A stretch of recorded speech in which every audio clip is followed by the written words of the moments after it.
Hey, idiots! Frankie got hit again. Over.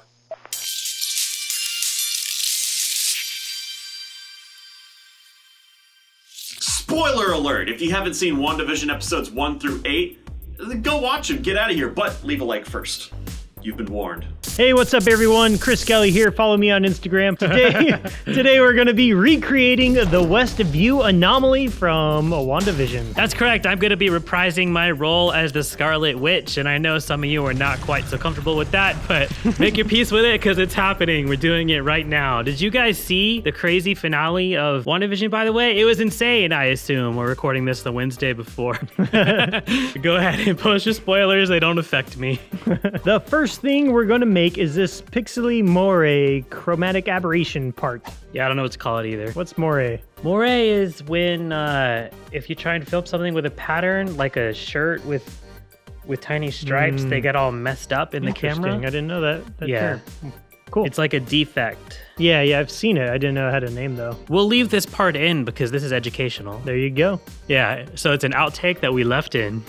So if you think about the way an old school CRT monitor actually works, each pixel is actually made up of 3 tiny little baby lights. One red, one green, one blue. Those are the primary colors, okay?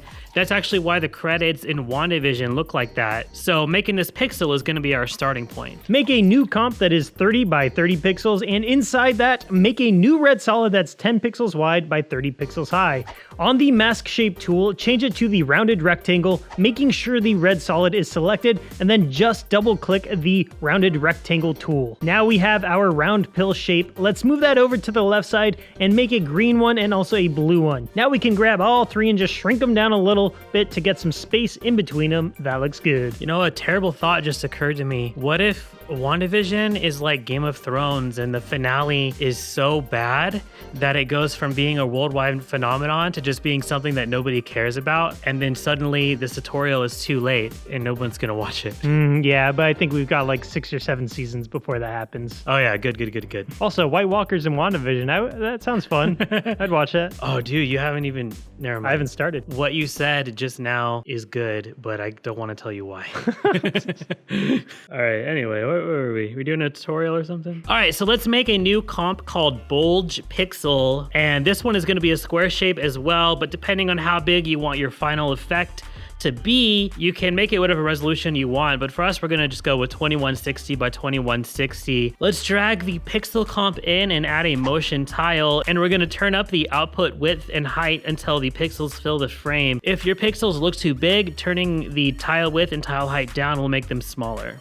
Next, we're going to apply a bulge effect and abuse it. We're making it huge and we're turning up the height all the freaking way. And next, we'll want another bulge, slightly smaller, yeah. We're gonna turn the height all the way down. And that's our basic shape. It might look cool to add some things that make it look a bit more organic or even add some subtle animation. So for example, we can drop an offset effect before the bulges and add a tiny bit of animation to that, or even put on a slight turbulent displace. And the turbulent displace you could put before both bulges or in between them or after both of them, and they're all gonna give you slightly different looks. And you can even animate some of the properties of the bulge effects themselves. We just recommend that whatever you do, keep it subtle. Keep it subtle. Let's just add one more solid with a soft circle mask and set that as a stencil alpha transfer mode to get rid of the edges. Now we've got our bulgy pixel element ready to go. It's ready to go. So let's make a duplicate of that comp, and we're gonna delete all of the effects besides the motion tile. This is going to be our turbulent pixel comp. So in this one, instead of bulges, we're going to use a turbulent displace to just really stretch those pixels around. We'll make another solid with a turbulent noise on a stencil luma transfer mode just to make it so the pixels are showing up in patches rather than all over the place. Now we have another element we can use to blend our bulgy pixels in with the rest of the wall. Let's go ahead and make those glitches as well. Okay, so we're going to need a new comp with a square shape as well. Well, actually, this one doesn't have to be a square. You make whatever shape you want, man. I mean, a square or a rectangle. You are limited in your freedom a little bit. Ooh, just like the people of Westview. Whoa, do you even know what I'm talking about? No. Sounds very interesting, though. It's a good show. When Wanda walks out, the red energy radiates outward like a shockwave. So if you search for shockwave on Footage Crate, there's going to be a bunch that are already done and ready to use. So let's just grab 2 of them and drop them in and offset them a little bit. But to make these look like glitches, we're going to want to use some displacement. So let's get that set up. What you're going to do is make a new comp and add a turbulent noise.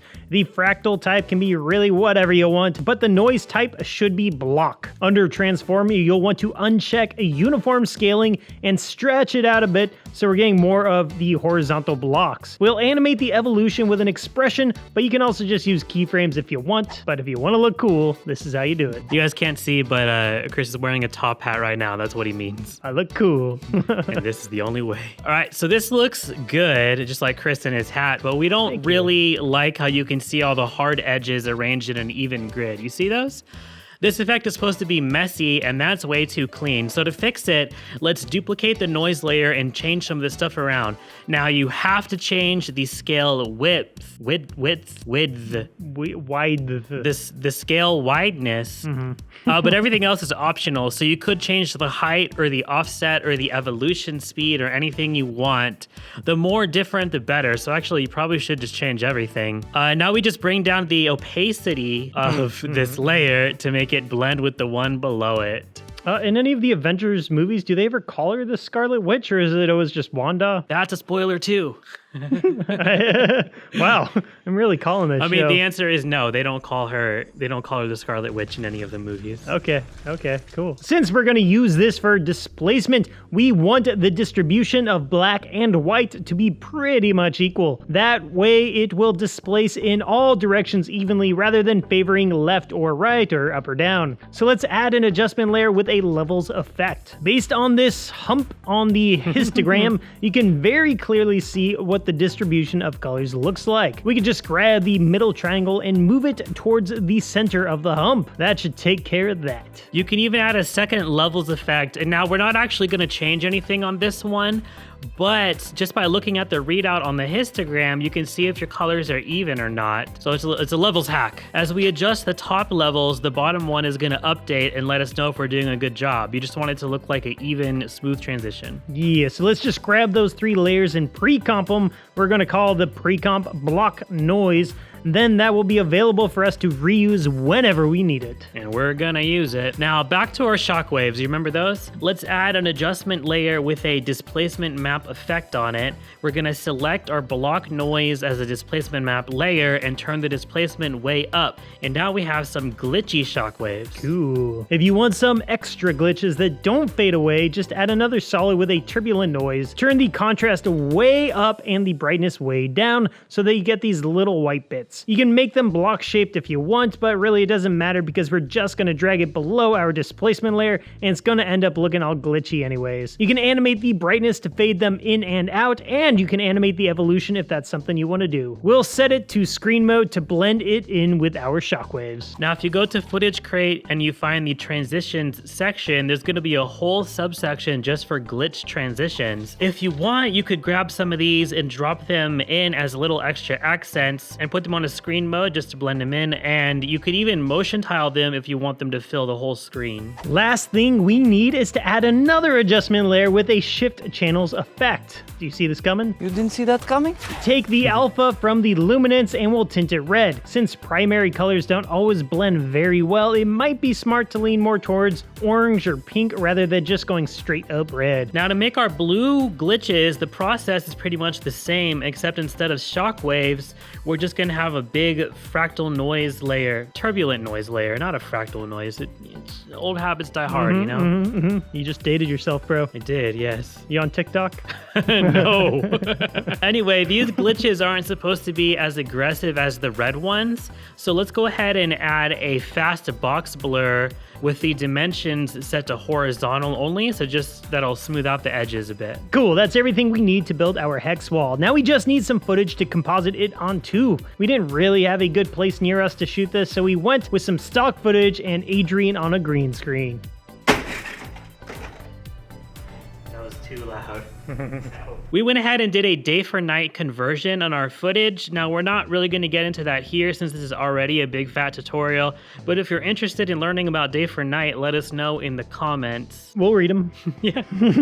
We just need to track that in with the 3D camera tracker. Make a null or solid in the place where we want the wall to be and just start building that wall. The trick to making this look good is going to be using lots of copies of all the elements we just made with a variety of transfer modes. Now, this is a good opportunity to use transfer modes that you've never used before. Experiment with all of them. Woo! Use hard light and vivid light. Vivid light. We already know you're using screen and add and overlay, but you're gonna want to probably use multiply too. If you just use the bright ones, this is gonna look too bright, and we wanna keep the colorful pixels and the blue glitches relatively subtle. If you have a 3D camera move some of these layers back and forth in 3D space so you're not getting a very flat looking 2D wall. And that's our Westview Anomaly effect taken care of. Now, as for me on the green screen, that green screen was next to useless, to be honest. So we used Runway ML to rotoscope me, and it took us like 10 seconds. It's not a big deal. Dude, faux show. Hey, idiots! The Scarlet Witch in this scene is dragging a drone that she had hexed, I assume. I have not seen the show yet. We don't have an 80s military drone in the office. It's in storage. So instead, we just made a stand-in item that we could track. It's one of our prop sci-fi guns with some tracking markers taped onto it. So we tracked that and we replaced it with one of our missiles from RenderCrate, and then we rendered that using Element 3D. The glowing energy is just an extra texture map that we made using some red turbulent noise in the illumination channel. Now, in our last Scarlet Witch tutorial, which I know you've seen because everybody's seen that by now, we go into that process in more detail. If you haven't seen it, go check it out. Adrian's feetsies did kind of look like they were sliding on the ground. That's just something that's gonna happen when you track green screen footage where you're walking around into footage with a 3D camera move. It's just what happens. There's really no avoiding it. So to cover it up, we took some plans from GraphicsCrate and tracked those into the shot more accurately. We then used them as an alpha inverted mat on his feet, and you can't even tell. That's awesome. Over top of everything, we're gonna want to glow, but we really only want the vibrant reds and blues to be glowing, so here's how we did it. You add an adjustment layer and you put a shift channels effect to take the alpha from the saturation. Then you add a solid composite with a black background, and now only the most saturated vibrant colors are showing up. So now we're free to add our glow as usual and set that whole adjustment layer to a screener and add a transfer mode. That's the best tip of this whole tutorial. Saved it till the end. You're welcome. You're welcome. On top of that all, we just used Red Giant's Magic Bullet Mojo to add some mojo and moody colors to it. And the very last step is to go on GraphicsCrate and grab some cinema bars so that we can get that nice cinematic feel, because this shot takes place in the real world. Right, Chris? What? You don't know what I mean? What?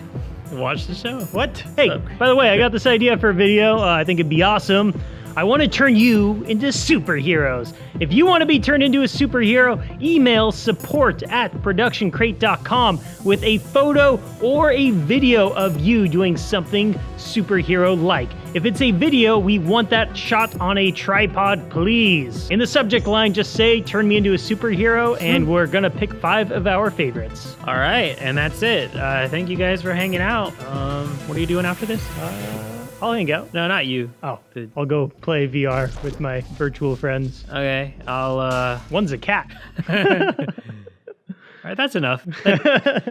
This has been a whole video. Later, Chris.